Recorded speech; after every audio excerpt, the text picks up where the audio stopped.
Saya mendengar dengan penuh minat apa yang disampaikan berhubung dengan perancangan untuk pembangunan labuan. Yang agak menarik, banyak yang telah disebut mengenai apa yang telah dilakukan, termasuklah labuan itu pada awalnya dilihat sebagai pusat kewangan pesisir pantai dan sebagainya, tetapi tak disebut tentang halal hub yang dulu merupakan di antara penekanan dan ketegasan ataupun penegasan yang telah diberikan dalam blueprint pembangunan Pulau Labuan.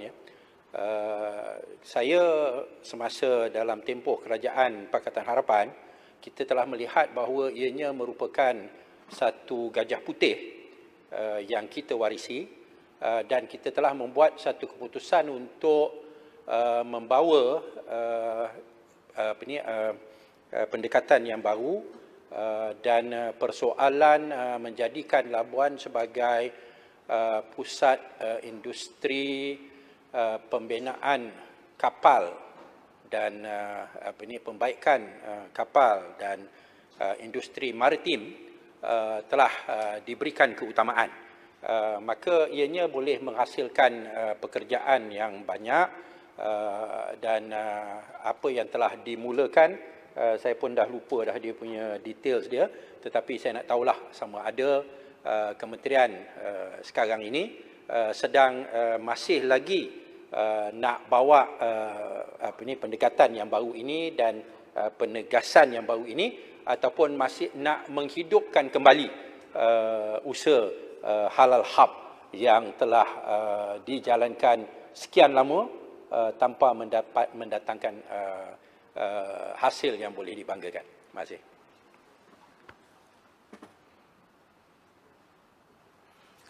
Terima kasih kedua-dua yang berhormat. Kepada pertanyaan yang berhormat Labuan tadi, saya bersetuju. Sebenarnya ada banyak perkara yang boleh kita lakukan dan boleh kita lakukan bersama bagi memastikan Labuan dapat dibangunkan. Antara lain termasuklah peranan yang berhormat sendiri yang dulunya berada di satu pihak, sekarang tersalah pindah ke satu pihak yang lain. Saya menjemput yang berhormat kembali semula ke pangkal jalan dan dapat memainkan peranan yang lebih hebat lagi di saat kita ingin membangunkan Labuan. Dan saya percaya yang berhormat tentunya yakin itu tidak berupa satu rasuah, melainkan merupakan satu tanggungjawab yang berhormat, yang besar, dan saya tahu yang berhormat berkemampuan untuk berbuat demikian. Sebenarnya untuk makluman yang berhormat, macam saya kata, saya setuju. Sebab itu kita perlu melihat Labuan sekarang ini dalam konteks regional development yang lebih besar. Kita perlu revisit. Dan itulah pendekatan yang saya ambil, dan ini ada kaitannya dengan pertanyaan daripada Yang Berhormat Shah Alam. Waktu satu ketika dulu dicadangkan Labuan menjadi satu daripada pusat pengeluaran produk halal ataupun halal hub, yang mana satu kawasan yang agak besar, bukan saja kawasan, malah kompleks halal hub telah pun siap dibina. Kemudian kita dapati kompleks itu tidak mendapat sambutan seperti mana yang diharapkan, kerana ada masalah-masalah rantaian yang lain yang menyebabkan perkara itu tidak berlaku. Saya sedar, malah saya telah pun diberikan satu taklimat tentang usaha yang dilakukan sewaktu yang berhormat berada di tempat saya sekarang untuk menggunakan tempat itu dan diberi sewa kepada syarikat tertentu yang terlibat dalam industri yang berkaitan dengan oil and gas dan juga perkapalan dan sebagainya. Dan sebagai seorang menteri yang menyambung perkhidmatan yang berhormat, tidaklah pula bermakna bila bertukar menteri maka segala-galanya perlu ditukarkan. Seperti yang berhormat cuba lakukan di awal yang berhormat jadi menteri, banyak sangat yang berhormat nak tukar, jadi akhirnya jadi tikus membaiki labu. Saya tidak akan ambil pendekatan yang sama. Apa yang baik yang berhormat lakukan dulu, boleh saja diteruskan, termasuklah soal halal hub ini yang telah pun di peringkat akhir untuk diberi sewa kepada syarikat yang berkaitan dengan perkapalan dan tak ada kena-mengenanya dengan halal hab. Saya fikir itu keputusan yang boleh dipertimbangkan untuk disambung. Terima kasih.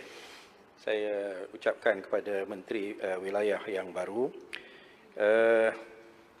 kerana sudi untuk meneruskan sesuatu keputusan yang kita telah lakukan selepas menilai sekian lama, iaitu selepas setahun lebih, bagaimana halal hub itu yang telah menelan belanja 80 juta tetapi akhirnya menjadi gajah putih. Itulah sebabnya, di antara sebab mengapa bila saya dengar tadi apa yang dirancangkan untuk Putrajaya pun, saya pun risau. Kerana Kerajaan Barisan Nasional dan sekarang ni orang nama sebagai Perikatan Nasional, tapi saya tahu dia Perikatan Nasional. Tapi oleh kerana tak berdaftar, maka orang boleh nama ikut suka lah kan. Saya naik risau juga pasal tadi bila cerita tentang Putrajaya tu, ini berpuluh juta, itu berpuluh juta, ini berpuluh juta. Saya duk kira-kira dah dekat 200 juta dah. Ya, tu tak ambil kira lagi stadium yang nak, saya dengar lah, nak dibina di Putrajaya dan sebagainya. Ya.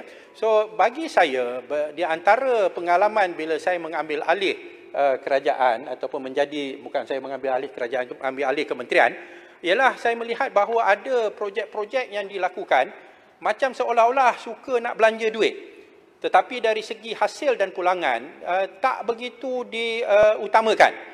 Sehingga projek halal hub itu telah dijalankan berpuluh tahun tanpa pulangan dan tak ada keputusan untuk mengubah dan menilai kembali. Saya ucapkan tahniahlah kepada Menteri Wilayah yang baru yang sanggup membuat penilaian yang baru tentang peranan Labuan. Saya rasa soal tourism, soal fishing industry, soal maritime industry, ya, ini merupakan areas dengan izin yang lebih berpotensi dan boleh menjamin pulangan yang baik. Saya harap pendekatan belanja supaya nak belanja tanpa mengambil kira pulangan tidak akan diteruskan oleh kerajaan yang baru. Dan minta maaf ya, saya tak cuba baiki sebagai tikus membaiki labu lah. Kita buat atas kajian bersama dengan pegawai-pegawai kementerian yang telah memberikan sokongan dan sumbangan. Terima kasih, Muhammad. Yang cukup bermakna. Barangkali saya mencadangkan Muhammad supaya banyak beristighfar dan dengar bait-bait ayat yang saya terangkan tadi. Saya memberitahu bahawasanya kita dalam perancangan, segala-galanya bermula dengan perancangan. Takkanlah rancang nak bina masjid dengan Al-Quran pun yang berhormat nak bangkang. Jadi pilih-pilih je lah kalau perkara yang nak ada bangkangan. Yang Muhammad duduk dulu bagi saya selesai dulu. Ya. Yang Muhammad boleh, kalau speaker bagi sampai petang pun tak ada masalah. No problem. Ya. Kita sudah sebutkan tadi itu perancangan. Dan memanglah jumlah kesemua sekali dalam perancangan untuk Quranic Village itu melebihi 100 juta. Dan kita telah pun sudah membuat submission untuk rancangan Malaysia ke-12 kepada Central Agency, dan biarlah Central Agency membuat penilaiannya dengan rasional-rasional tertentu yang telah kita kemukakan. Adalah menjadi tanggungjawab kepada sesebuah kerajaan itu untuk merancangkan sesuatu itu dengan teliti, dan setiap perancangan itu harus memandang ke hadapan. Putrajaya itu sendiri dulunya dirancang untuk dibuat di Pahang, kemudian dipindahkan ke estate Perang Besar, kemudian bertukar nama menjadi Putrajaya. Daripada sebuah ladang getah yang biasa, hari ini yang berhormat telah melihat bagaimana Putrajaya telah dibangunkan oleh kerajaan yang bertanggungjawab, wujud seperti mana yang ada pada hari ini. Dan sekarang sampailah masanya untuk Putrajaya bukan saja indah dari segi perancangan fizikalnya, lanskapnya dan juga seni benanya, tetapi untuk dilengkapkan dengan roh Al-Quran, roh Islam, roh dakwah yang boleh dimanfaatkan bukan untuk rakyat Malaysia sahaja, tetapi untuk rakyat di seluruh dunia khususnya, kerana Putrajaya dikunjungi oleh mereka yang datang daripada seantero dunia. Ada lagi yang Muhammad? Okey, silakan.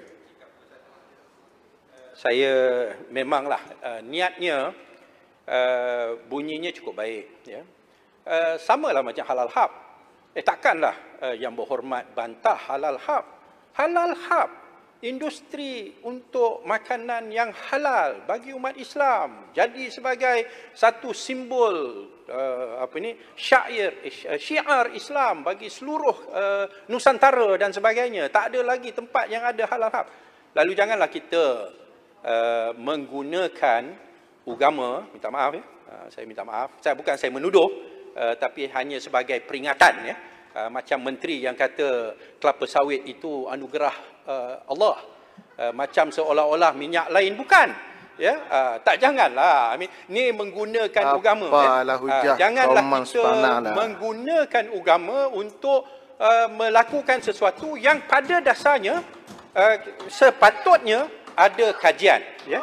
Dan saya harap apa yang dikatakan oleh Menteri Wilayah tadi, ada perancangan, ada kajian. Pasal kita nak belanja duit rakyat. Jangan kita rasa atas sebab kita nak buat masjid, atas sebab kita nak buat Quranic village, maka atas sebab Islam, maka kita tak payah teliti, tak payah bertanggungjawab, tak ada pertanggungjawaban. Inilah yang apa yang berlaku dengan Hal-Hab.